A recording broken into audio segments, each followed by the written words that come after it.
Paul. It's always great to be on. Well, listen, I want to test something that the new RNC chair, Michael Whatley, said earlier in the show, that he is completely optimistic that the Republicans will not only hold the House, but expand the majority. Do you share that optimism? Well, I sure am working hard to make sure that's the case, whether it is endorsing candidates, donating to candidates. I just talked to a group of Republican patriots last night and said we have to do everything we can to get a Republican majority in the House, keep it, get a Republican majority in the Senate, and elect President Trump, because otherwise our country is going to be in a continued sad state of affairs under President Biden. Well, let me re-underscore why this keeps me awake at night. I think the nightmare scenario is that Donald Trump wins the presidency, wins the Electoral College vote, and is elected president, but the Democrats take the House, because you only have a one-seat majority now. So the Democrats take the House. I think the first thing they might try to do once they're sworn in on January 3rd or whatever day it is immediately decide they're not going to certify the vote. Do you think that's plausible? Because it worries me. It's definitely plausible. I mean, they did that in the past, that they didn't certify. There was a number of Democrat Congress members that didn't certify several Republican elected presidents. And then, of course, they turned it around on us when 147 of us voted to not certify in Arizona and Pennsylvania for Biden because the state laws weren't followed. But, you know, the media... That's being an election denier. Then now you're an election denier. But I know. That's what the media says. But when the Democrats do it, they don't say a word. So you're right. I mean, I have come to realize that the Democrats will do anything and everything to stop President Trump and to push forward their agenda. I mean, my goodness sakes, they have impeached him 2 times, and they have all of these legal charges against him. These people are ruthless, and we have to fight like heck to save our country.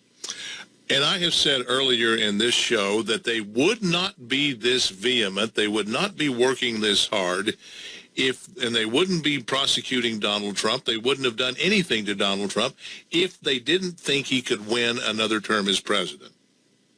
Well, that's definitely true. It always means that they're a threat to him. So, yeah, I'm going to do everything I can to make sure that we have a Republican majority in the House, in the Senate, and Donald Trump is our next president, because we cannot afford, our country cannot afford another 4 years under President Biden.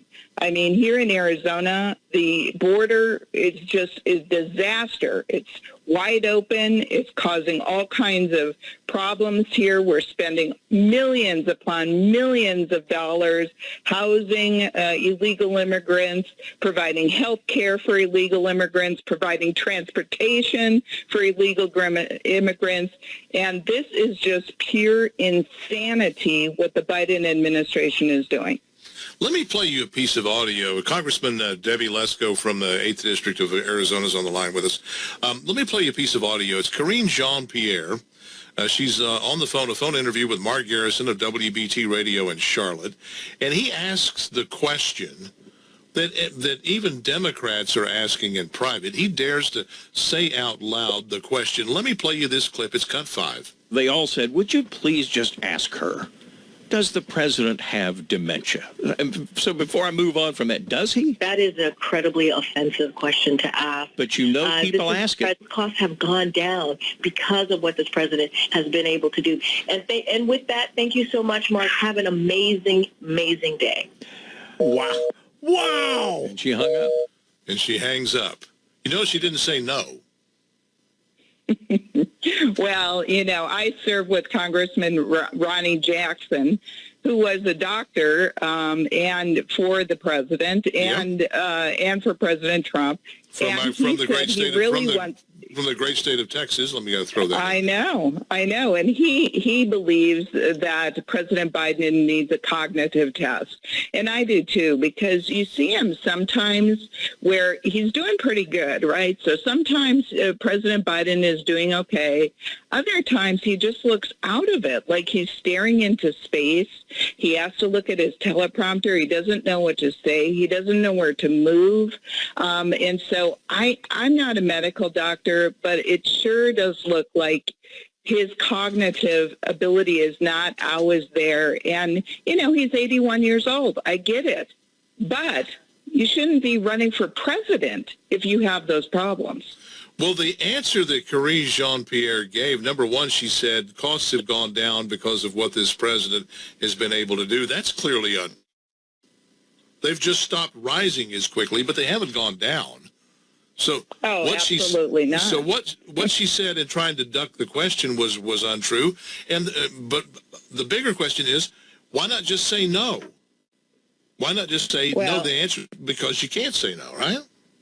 Yeah, well, that would be my assumption, is that she can say no. I mean, anybody that looks at him knows that he has difficulty sometimes in the way that he shuffles and that type of thing.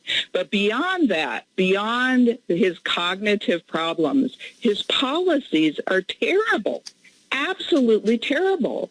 Costs at the grocery stores are up so much. Our gasoline prices are rising again in Arizona. People cannot afford to live under this president's policies. And so not only is he having cognitive difficulties, but his policies are absolutely terrible for the American people. And the number one issue in Arizona is border security. And he has these open border policies that are causing, according to the U.S.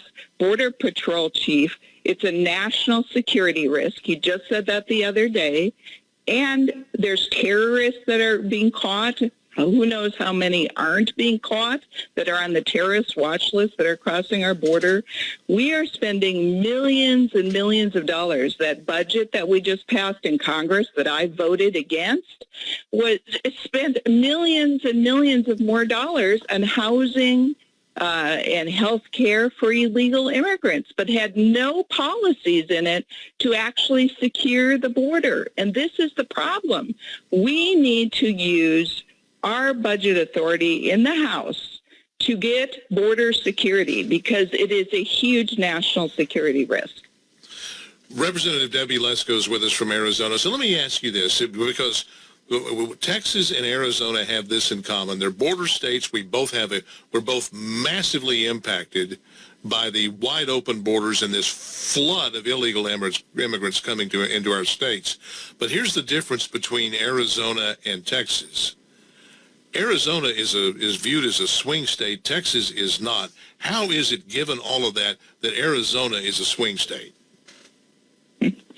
Well, I think all kinds of people from California have moved into our state because California has such ridiculous policies and high taxes and crazy energy policies that people are fleeing that state and coming to Arizona. Unfortunately, they haven't connected the dots to realize that the reason they're fleeing from California is because all the Democrat liberal policies, right? And so now we have a Democrat governor who just vetoed a really great border security bill that a Republican majority state legislature passed out of both the Arizona House and the Senate, and she vetoed it. And all she wants, she's calling for $752 million she wants from the feds in order to house and process and give health care to illegal immigrants. And that's not the answer. We need to stop the flow. Keep them out to begin with, and then you don't need $752 million. No, and that's the difference between Republicans and Democrats. Okay, Republicans in the Arizona legislature, in the U.S. House, in the U.S. Senate, We want to secure the border, and that's what President Trump did when he was the president. If you just compare December of 2020, under President Trump, there were 74,000 people that were apprehended at the southern border. You go to December of 2023, it's 302,000 in 1 month. That is the population of Cincinnati, Ohio, in Correct. 1 month that was apprehended, let alone all the people that got away. I mean, we don't know who's all flooding across this border. This is absolute insanity. And then President Biden, in addition to all of those over 9 million people that have crossed the southern border since he's been president, then he flies in another 30,000 a month from Haiti, Nicaragua, what's the other? Anyway, he has 30,000 a month from 4 different countries, Cuba, coming in that he's just saying, okay, you're legally able to be here. I mean, the only thing I can think of is that they want more Democrat congressional seats. That's the only reason I can think why anybody would want an open border like they do. Let me shift gears here on you, Congresswoman Debbie Lesko from Arizona. You mentioned the budget deal, that this omnibus thing that you did not vote for, that the delegation where I am members of Congress where I am didn't vote for. But I've asked this question. I ask it of just about every member of Congress to whom I speak, Democrat and Republican.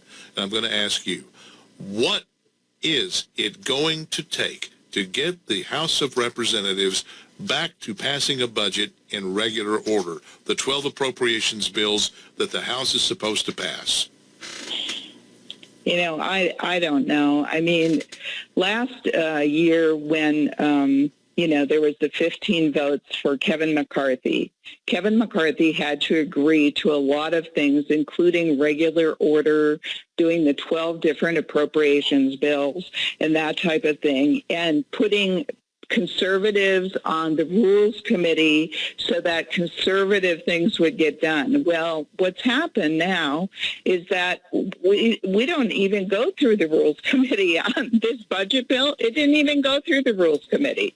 It bypast the Rules Committee and went right to the floor and needed a 2/3 vote, which is called a suspension vote. And that means more Democrats had to vote for it. So more Democrats voted for this budget bill than Republicans. It's very frustrating. I think Speaker Mike Johnson is a very honorable man. He's a man of integrity. He's in a very difficult position. He does not want to shut down the government, and so he was always a proponent of these separate 12 appropriations bills. But now he too has bundled them together. So there were 6 appropriations bills at one deadline and 6 last week. And so it's very frustrating to me as a member of Congress who wants regular order, wants appropriations bills, wants conservative policies. It is very frustrating. Now, Republicans in the House have passed a lot of good bills. We passed border security bills. We passed a bill that says you cannot mandate all electric vehicles. We pushed back on the Biden policies, but then these things pass out of the House and they're stuck in the Senate. Schumer won't hear them. And that's why it's important that we get a Republican majority in the Senate, keep the House, and for goodness sakes, we need President Trump in there to try to get these things done. But you're right. It's very frustrating. I don't know what it's going to take, but maybe higher margins of Republicans. Well, or something, because the country's $34 trillion in debt. The Biden administration just proposed a budget that would include a deficit of another $3 trillion. And I don't know how much longer. You know, and the thing that I keep running up against in my own brain, Congresswoman, the thing that I keep bumping up against, I've been saying this for 20 years, but nonetheless, it's still true. At some point, you can't do this anymore. And we're going to find out the hard way. No, and when, I used to serve in the Arizona state legislature before I was in Congress, and it was the same there. Everybody wants more spending. Once there's a spending program, people don't want to give it up. And then usually the liberal media screams and yells if you take away any funding, because quite frankly, most projects are good projects, right? If you're helping 6 people, if you're helping people, and so it's cast in that light. But pretty soon, we are not going to have enough money for a Department of Defense, for other basic functions in our country. I mean, the interest that we are paying on this $34.5 trillion in national debt is very soon going to exceed our entire budget for a year on the Department of Defense. That is a huge national security risk. And so I have not voted personally for a budget bill since last year, when we had a budget bill that actually cut, I think it was 20% government funding. It cut government funding and had border security in it. We passed it out of the House. It got stuck in the Senate again because the Democrats weren't going to pass it.